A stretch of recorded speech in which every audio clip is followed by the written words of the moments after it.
전쟁의 역사와 스포츠의 역사 보면 약한 자가 항상 지는 것은 아닌 것 같습니다. 그 강한 자를 이기는 예외적인 경우가 참 많이 있습니다. 1989년도 프랑스 오픈 테니스에 우승한 사람은 마이클 창이라고 하는 대만계 미국인이었습니다. 이 굉장히 이례적인 일이었는데요. 이 마이클 창이 사회전에 만나게 된 사람이 이반 랜들이라고 하는 선수하고 만나게 됩니다. 그 이반 랜들은 그 당시에 1989년도에 세계 테니스 랭킹 1위였습니다. 여러분 얼굴 보니까 이름이 다 모르는 분들 같아요. 조코비치나 요즘 그런 사람들은 아닌데 옛날 사람은 잘 모르는 거죠. 그런가 보다, 그런 사람이 있나 보다 생각하시면 됩니다. 사회전에 만났는데 게임이 안 되는 겁니다. 마이클 창은 47위 정도밖에 안 되고 1위와 맞붙게 된 거죠. 세트 스코어 2대1로 지고 있었습니다. 근데 이게 판이 엎어지게 됩니다. 게임을 하는데 놀라운 일이 벌어졌는데 이반 랜들이 얼마나 실력이 좋습니까? 세게 스매싱을 하는데 이 마이클 창이 이 공을 웃으면서 아리랑 볼로 넘기는 거예요.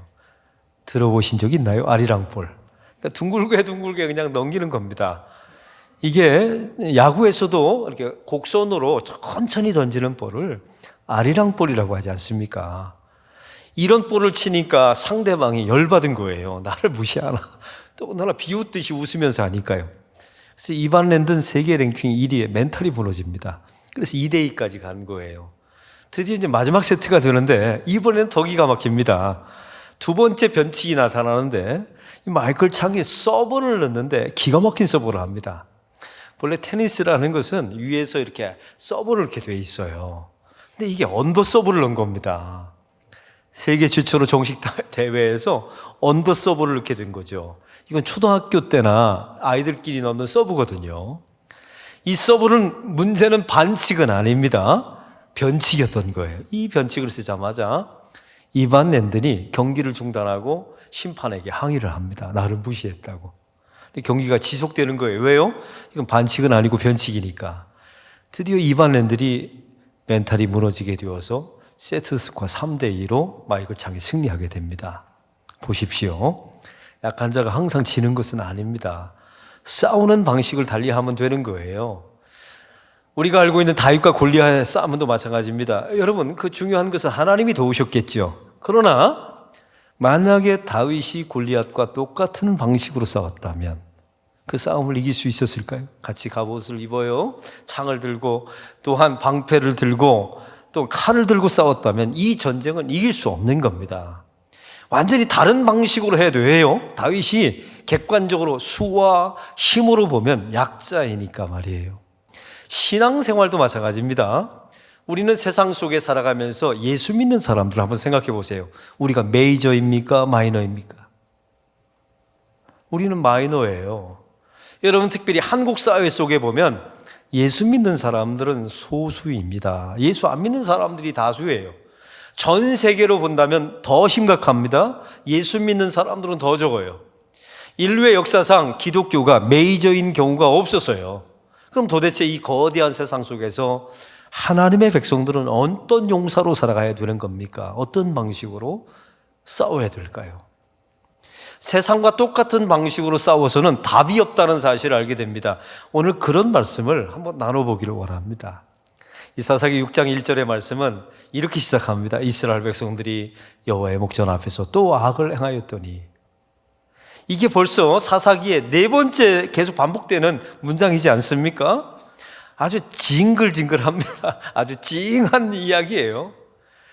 하나님께서 이런 백성들을 향하여 여러 족속을 통해서 이스라엘 백성들을 치십니다. 구산왕 리사다임을 통해서 하나님께서 이스라엘 백성들을 치시죠.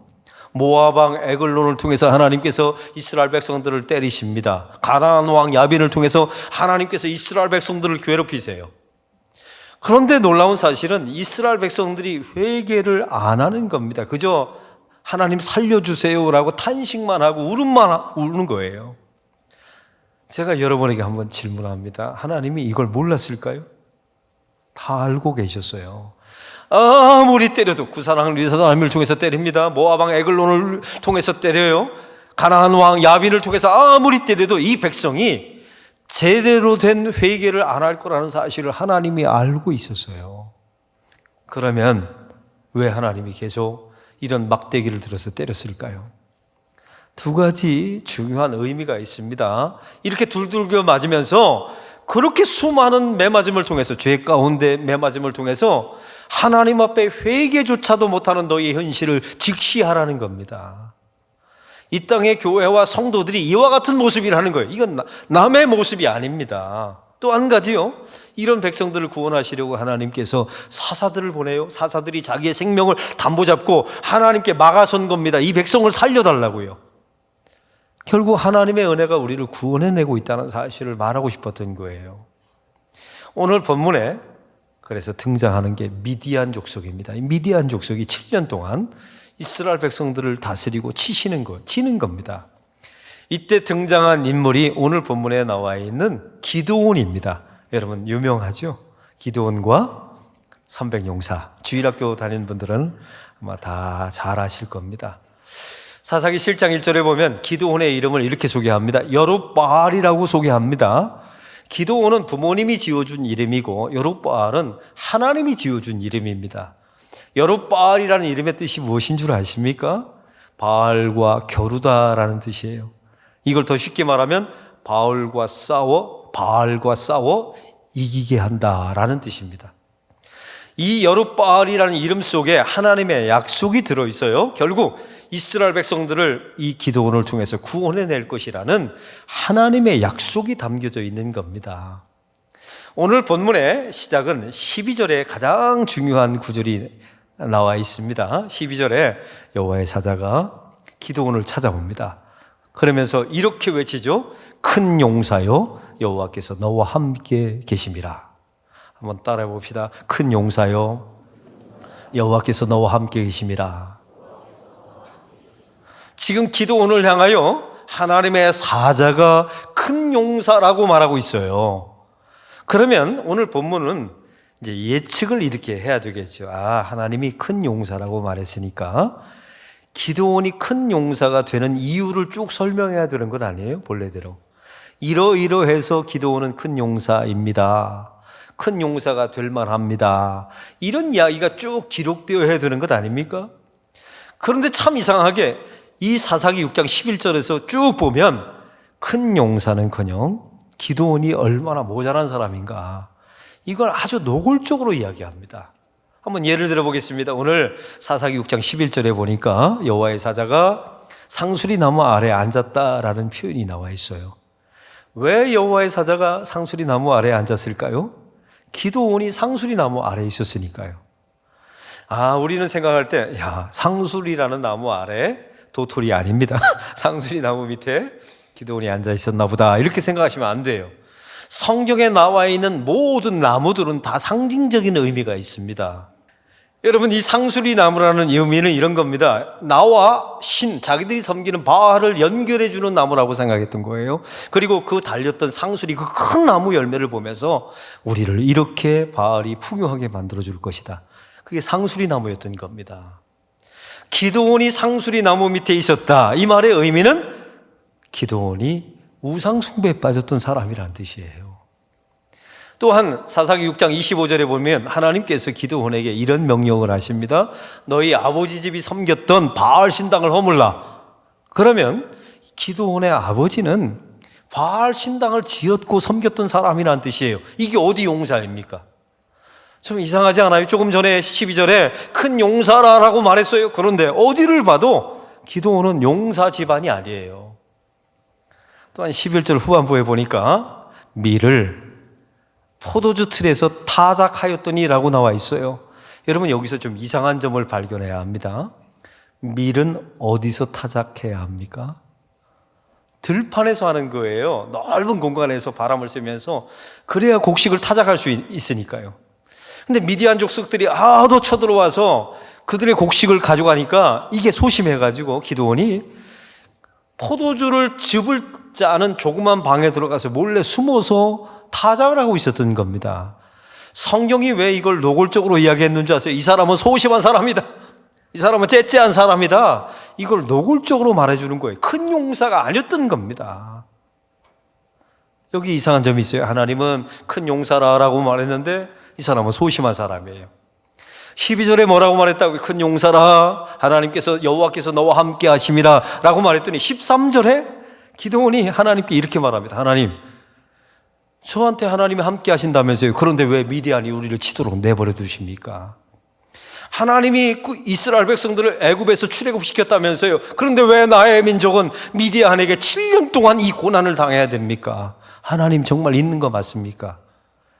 이게 13절의 이야기예요. 이게 무슨 용사입니까? 하나님은 원망하고 있잖아요. 분명히 죄는 자기와 자기 민족이 저질렀어요. 그런데 하나님을 원망하고 있어요.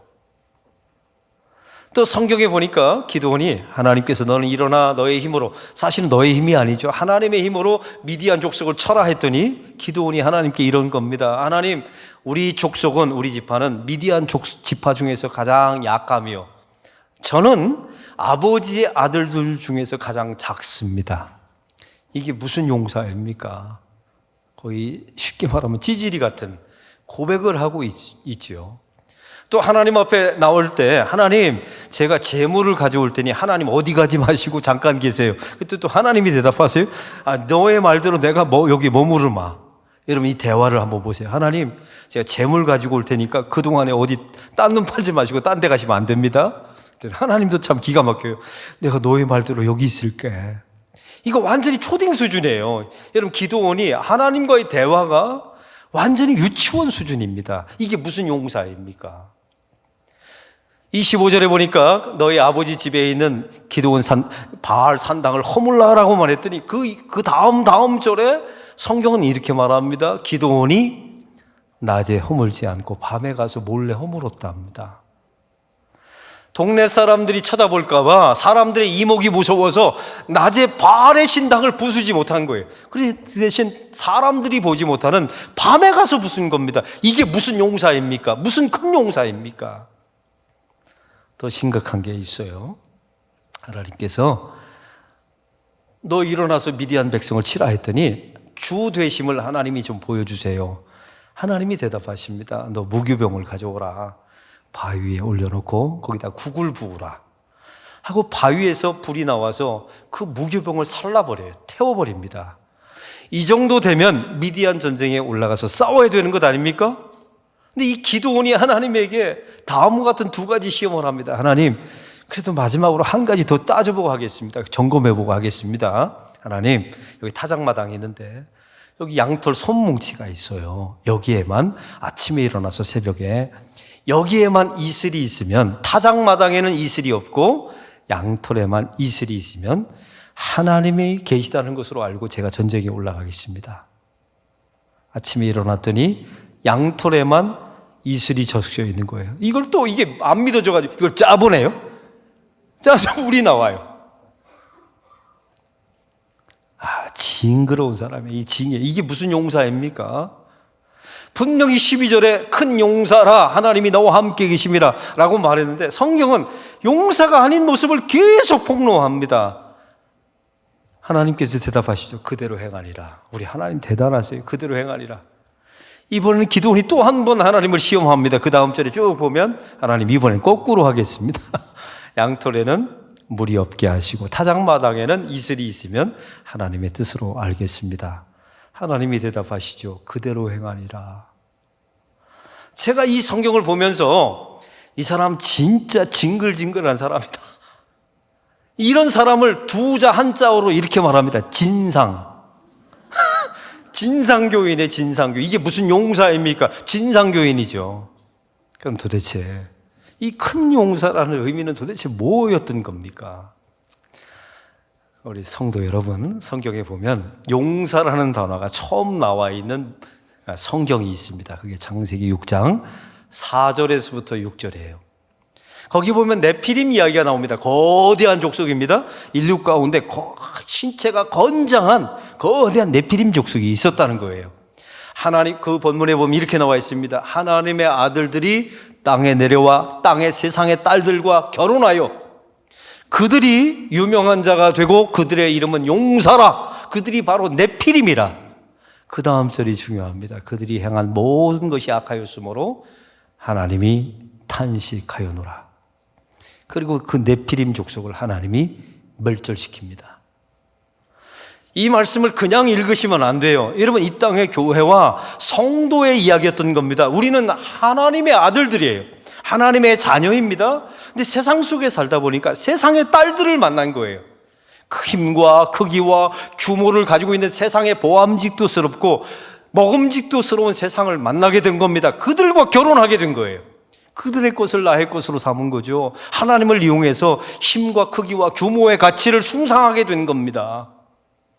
이런 사람을 성경은 뭐라고 말한다고요? 용사라, 네피림이라. 이들은 유명한 자라.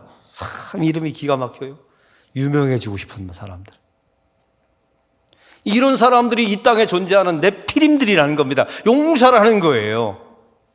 하나님이 이런 사람들을 다 멸절시켰다는 것이죠. 그럼 도대체 오늘 본문에 이 기드온에게 큰 용사요라고 말하는데 이 큰 용사는 도대체 누구였던 것입니까? 첫 번째, 큰 용사는 기드온이 아니라 하나님이셨던 겁니다. 오늘 본문을 보면 이 진상교인이었던 이 기드온을 하나님이 여룻바알로 결국 만들어내세요. 바알과 겨루어 이기는 사람으로 하나님이 결국 그를 만들어 가십니다. 하나님의 헌신, 하나님의 열심이 그를 만들어 가세요. 여러분, 이런 진상교인을 하나님이 끝까지 그대로 응하니, 그대로 행하니, 제가 그래서 오늘 본문에다 이렇게 써놨습니다. 우리 하나님 벨도 없으시다. 우리 하나님은 자존심도 없나. 우리 하나님 너무너무 크세요. 와, 우리 하나님 큰 용사가 맞습니다. 또한 큰 용사라는 의미는 무엇입니까?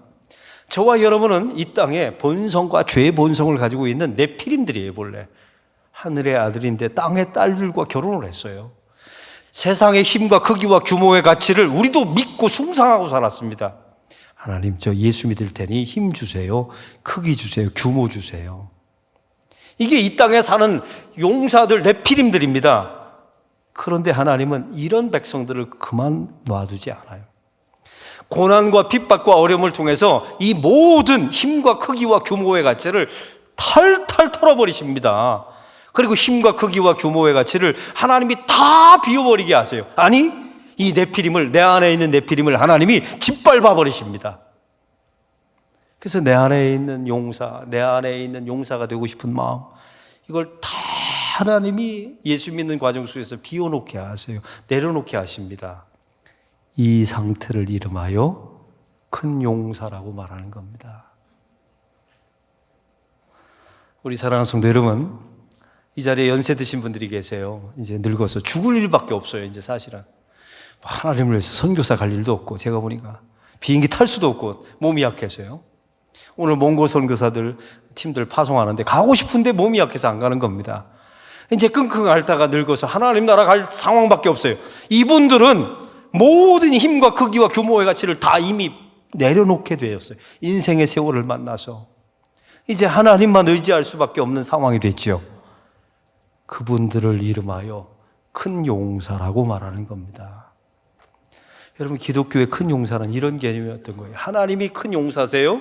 그리고 우리가 힘과 크기와 규모의 가치로 무장해서 이것이 나의 안전을 지켜줄 것이다, 이것이 나의 미래이다, 이것이 가지고 있으면 나는 소망이 있다라고 말했던 여러분의 네피림을 하나님이 다 짓밟아 버리십니다. 각오하세요. 여러분이 하나님의 아들들이 아니라면 내버려 두실 거예요. 여러분이 힘과 크기와 규모의 가치를 숭상하든 말든 내버려 두실 거예요. 근데 여러분과 저는 하나님의 아들들이기 때문에 그냥 내버려 두지 않습니다. 고난과 환난을 통해서 하나님이 다 털어버리세요. 늙음을 통해서 털어버리십니다. 질병을 통해서 어떤 때는 털어버리기도 하세요. 그래서 하나님만 의지하는 백성으로 만들어 놓으세요. 그 사람을 이름하여 큰 용사라고 하는 겁니다. 우리는 한 가지 착각하는 게 있어요. 내가 하나님을 이용해서 힘을 가지면 그 힘을 통해서 하나님이 사용하실 거라고 착각합니다. 이건 완전히 착각이에요. 하나님은 여러분의 연약한 상태, 비워져 있는 상태로 여러분을 사용하십니다. 오히려 힘과 크기와 규모의 가치를, 그 네피림을 하나님이 다 비워놓게 하세요. 이걸 각오하셔야 합니다. 왜냐하면 저와 여러분은 하늘의 아들들이니까. 오늘 본문에 이 사사기 7장 이후에 보면 드디어 전쟁이 벌어지게 됩니다. 미디안 군대는 13만 5천 명이에요. 여러분, 고대 전쟁에 있어서 13만 5천 명은 거대한 전쟁입니다. 기드온이 나서서 이스라엘 백성들을 모병을 했습니다. 3만 2천 명이 모인 거예요. 애개죠. 13만 5천 명 대 3만 2천 명. 그러면 출애굽했을 때 장정만 60만 명이라고 했는데 그 남자들 다 어디 간 겁니까? 이스라엘 백성을 보면 큰 용사가 아니었던 거예요. 큰 용사가 되고 싶은 마음은 있었지만 그들의 현실은 큰 용사가 아닙니다. 근데 하나님은 참 더 놀라우십니다. 그 3만 2천 명도 많다는 거예요. 그래서 기드온을 통해서 명령을 하십니다. 너희 가운데 이 전쟁이 두려운 자는 집에 가라. 했더니 2만 2천 명이 가버렸어요. 몇 명이 남은 겁니까? 10,000명 남았어요. 10,000명. 하나님은 참 이상하시죠? 숫자를 줄여가요. 10,000명도 많다는 겁니다. 이제는 강가에 가서 물을 먹이라. 두 팀이 나눠지게 돼요. 봤더니 무릎을 꿇고 개처럼 핥아먹는 사람들이 있고, 여기서 뻣뻣이 무릎을 꿇지 않고 손에다가 물을 받아서 좌우를 돌아보면서 물을 먹는 사람들이 있습니다. 이 사람들이 300명이었던 거예요. 하나님께서 이 사람들만 데리고 미디안 전쟁에 13만 5천 명과 더불어 싸우라 여러분에게 묻습니다. 왜 300명을 하나님이 지명하셨을까요? 이 사람들은 무릎을 꿇지 않아서요? 바알에게 무릎을 꿇지 않고 이 사람들은 좌우를 경계하는 정병이었기 때문에요? 아니요. 잘못 보신 겁니다. 왜 하나님이 300명을 지명하셨냐면 숫자가 적었기 때문에 그래요. 왜냐하면 하나님의 전쟁은 수와 크기의 전쟁이 아니었던 겁니다. 큰 용사 되신 하나님의 능력이에요. 오히려 우리 안에 있는 수, 크기, 개념, 이 모든 것을 다 비워놓고 하나님이 전쟁을 승리하게 만드시는 것이죠. 이게 하나님의 전쟁이었던 거예요. 이게 반칙이 아니라 변칙이었던 겁니다. 사랑하는 성도 여러분, 이 거대한 세상 속에 예수 믿는 사람들은 메이저가 아니라 마이너입니다. 어디를 봐도 우리는 수에 딸려요. 힘으로 보기에도 딸려 보입니다. 어떻게 전쟁을 하실 겁니까? 어떻게 이기실 겁니까? 큰 용사 되신 하나님을 믿고 따라가시길 바랍니다. 우리가 세상이 가지고 있는 힘과 크기와 규모의 가치를 예수를 통해서 얻겠다고요? 그게 다 우상숭배입니다. 오히려 하나님은 고난과 환난을 통해서 이걸 다 털어버리세요. 어떤 사람은 질병을 통해서, 어떤 사람은 늙음을 통해서 하나님이 다 내려놓게 비우게 하나님이 짓밟아 버리십니다. 그리고 하나님만 의지할 수밖에 없는 상태로 만들어 놓으세요. 그것을 큰 용사라고 말하는 겁니다. 이런 사람을 들어서 하나님이 300명을 들어 하나님의 전쟁을 치르시는 거예요. 여러분, 이 길을 가는 것이 구원의 길이랍니다. 예수를 믿는 길이라는 거예요. 그 길을 우리 대장 되신 큰 용사 되신 예수님과 더불어 잘 걸어가시는 저와 여러분이 되기를 바랍니다. 나는 질병을 통해서 내 인생은 왜 비워지나? 염려하지 마세요. 그 사람이 큰 용사예요. 나는 늙어서 아무것도 할 수 있는 게 없고 오직 하나님밖에 믿을 것이 없다. 그 사람이 큰 용사였던 겁니다. 나는 남편에게도 아내에게도 배신받고 세상에서도 배신당했습니다. 내가 의지할 분은 예수밖에 없습니다. 그 사람이 큰 용사였던 겁니다. 할렐루야. 안심하세요. 그리고 진짜 큰 용사 되신 주 예수께서 이 전쟁을 승리로 이끄실 것입니다. 그런 믿음을 가지고 세상 속에 마이너로서 소수이지만 하나님의 백성으로 승리하는 역사가 일어나게 될 줄로 믿습니다.